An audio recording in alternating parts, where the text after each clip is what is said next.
The Federal Communications Commission on Tuesday passed regulations requiring broadcasters and cable and satellite TV systems to maintain constant volume levels.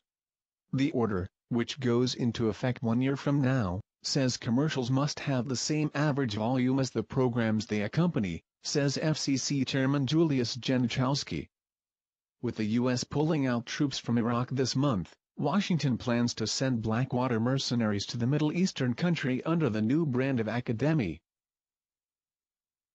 New York-based USTC Holdings, the investment group that bought ex-Blackwater firm, XE Services, in December 2010, announced on Monday ACADEMI as the new name for Blackwater/XE Services. Blackwater adopted the name XE Services after Iraqi authorities announced in 2009 that they would not renew the security firm's contract because of a deadly incident in 2007 in which guards protecting a U.S. diplomatic convoy opened fire in the busy district in the capital Baghdad, killing 17 civilians. Iraqi officials could not sue the Blackwater mercenaries as they had immunity from local prosecution and were not subjected to any Iraqi laws.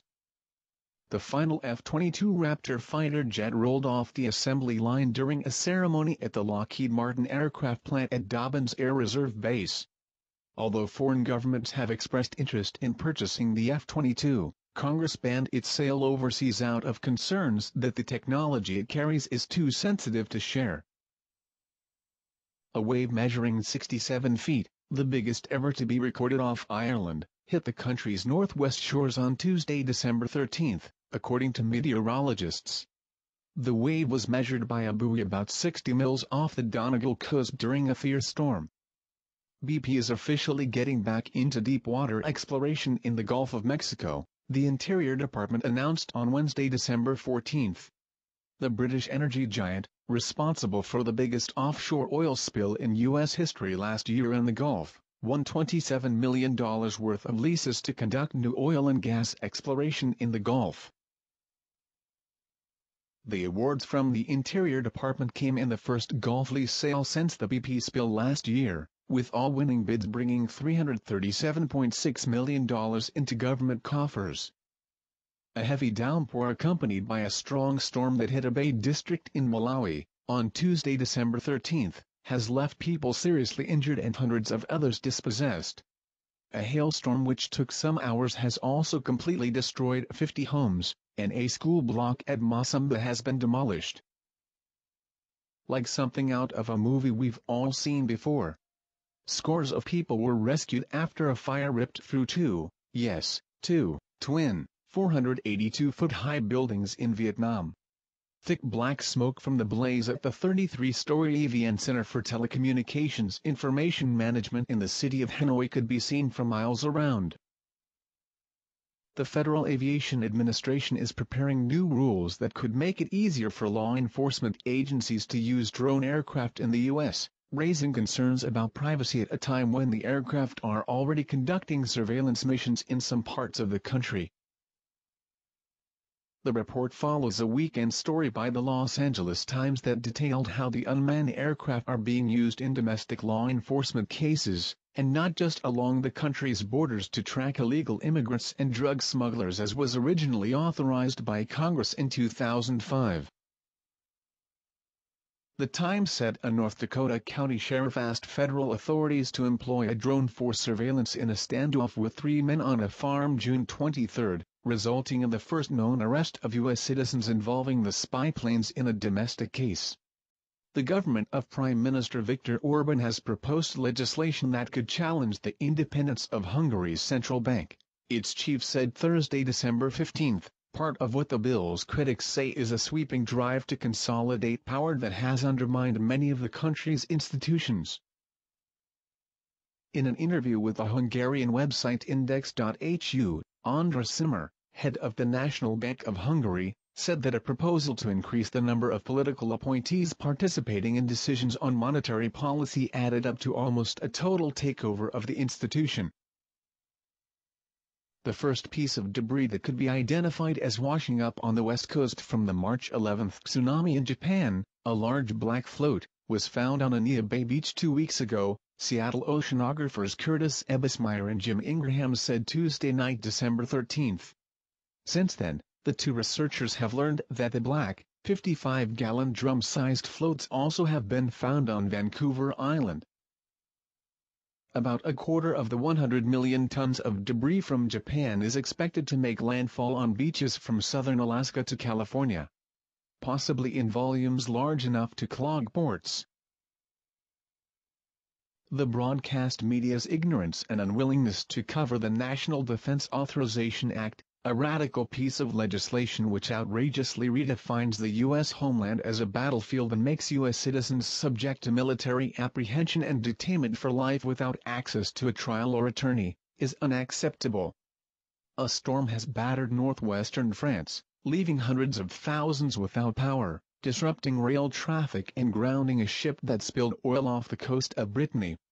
There were no immediate reports of serious injuries or significant damage as Storm Joachim moved further inland to Switzerland and Germany. High winds beached a cargo ship on France's jagged Atlantic coast and some of the 220 tons of fuel on board leaked out, threatening a local beach. Another strange leak as radioactive heavy water spilled Tuesday evening, December 13 at the Point Lepreau nuclear power plant in New Brunswick. Kathleen Dugay, a spokeswoman for NB Power, said the spill occurred in the reactor building. The spill occurred as the reactor's moderator system was being filled with heavy water as part of NB Power's plan to restart the generating station, which has been undergoing a lengthy and expensive refit. Eastern Kentucky University shut down its Moore Science building on Thursday after workers detected mercury leaking from a piece of science equipment that was being moved. University spokesman Mark Witt said it was not immediately clear how much mercury leaked. The mercury was discovered on the floor in room 108 at Moore, and then traced from that room to an elevator at the northeast corner of the Moore building. It had not been determined Thursday afternoon whether any of the leaking mercury reached the new science building. A Russian spacecraft bound for a moon of Mars and stuck in Earth's orbit will come crashing back next month, but it is being said that its toxic fuel and radioactive material on board will pose no danger of contamination. Between 20 and 30 fragments of the probe with a total weight of up to 440 pounds will survive the fiery plunge and shower the Earth's surface, Roscosmos warned in a statement. Why has a flame-retardant chemical ban in Europe and Japan been used as an ingredient in North American sodas for decades? If you live in the United States and drink citrus-flavored sodas such as Mountain Dew, you may be ingesting the substance that has health professionals up in arms. A synthetic chemical known as brominated vegetable oil BVO, first patented by chemical companies as a flame retardant, is increasingly being identified as a threat to your health, but soda companies still have yet to remove BVO as an ingredient. Speaking of flame retardants, they are not only in our sodas, but in our atmosphere as well. With all the spraying going on in our skies these days, who knows what's up there? Compounds used in new flame retardant products are showing up in the environment at increasing concentrations, according to a recent study by researchers at Indiana University Bloomington. The study, published in the journal Environmental Science Technology, reports on concentrations of two compounds measured in atmospheric samples collected in the Great Lakes region between 2008 and 2010. The chemicals, 2-ethylhexyltetrabromobenzone, also known as TBB, and bis-2-ethylhexyltetrabromethylate, or TBPH, are used to reduce flammability in such products as electronic devices, textiles, plastics, coatings and polyurethane foams. A NASA spacecraft is getting its best look yet at the asteroid Vesta as it zooms closer than ever to the giant space rock's surface. At 330 miles wide, Vesta is the second most massive object in the asteroid belt between Mars and Jupiter. The huge rock is considered a protoplanet that could have developed into a full-fledged planet like Earth or Mars if the nearby Jupiter hadn't stripped too much material away in the early days of the solar system.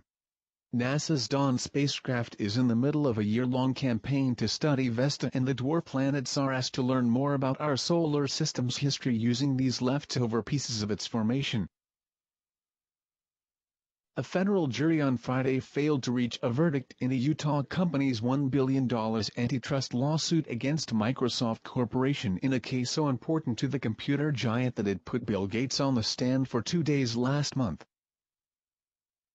Novell Incorporated sued the software giant in 2004, claiming Microsoft duped it into developing the once popular WordPerfect writing program for Windows 95, only to pull the plug so Microsoft could gain market share with its own product. The trial began 2 months ago with jurors getting the case on Wednesday. After much confusion, and some perplexing questions from the panel, they told U.S. District Judge J. Frederick Motz they were deadlocked by early Friday evening. Typhoon Washi, with winds gusting up to 56 mph, hit the resource-rich island of Mindanao late on Friday, December 16, bringing heavy rain. Officials said many people were caught by surprise when water rose 3 feet high in less than an hour, forcing them onto roofs. Nowhere near up to full operation, NASA's new climate and weather satellite is off to an impressive start. Its latest image, a full peek at planet Earth.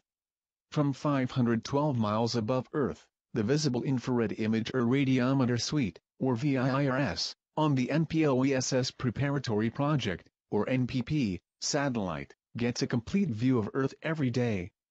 The above image from November 24 is the first complete global image from VIRS. A storm system developing over the southwestern U.S. could bring more than just beneficial rain to the Lone Star State on Monday afternoon. While any rain is a welcome sight to residents of drought-stricken areas, it could come at the cost of potentially severe thunderstorms from San Antonio to areas just south of Dallas. Cold air spilling in from the north will collide with warm and moist air pumping in from the south. This clash of air masses will set the stage for thunderstorms capable of damaging winds, torrential downpours and even a tornado or two. Iranian intelligence ministry announced on Saturday that it has arrested an agent of the Central Intelligence Agency CIA in Iran immediately after he started his spying activities inside the country. 2 strong earthquakes struck Puerto Rico within minutes of each other early Saturday, December 17. The quakes, with escalating magnitudes of 5.1 and 5.3 respectively, occurred 3 minutes apart just after 2 a.m. AST in the Mona Passage, just to the west of the island.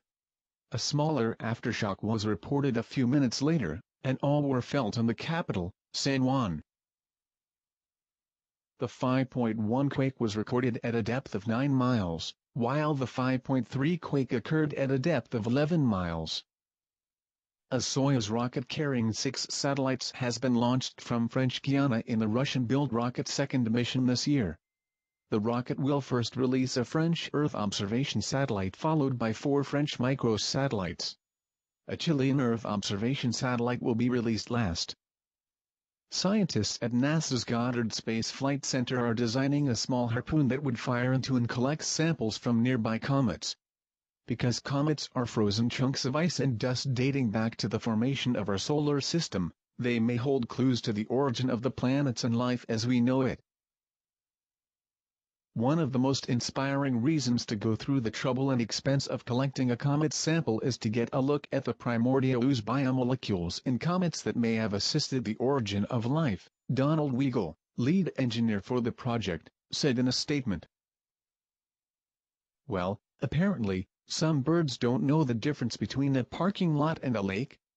Highly doubtful, but, migrating grebes, a type of bird, slammed into the ground in a St. George, Utah, Walmart parking lot on December 15, killing nearly 1,500.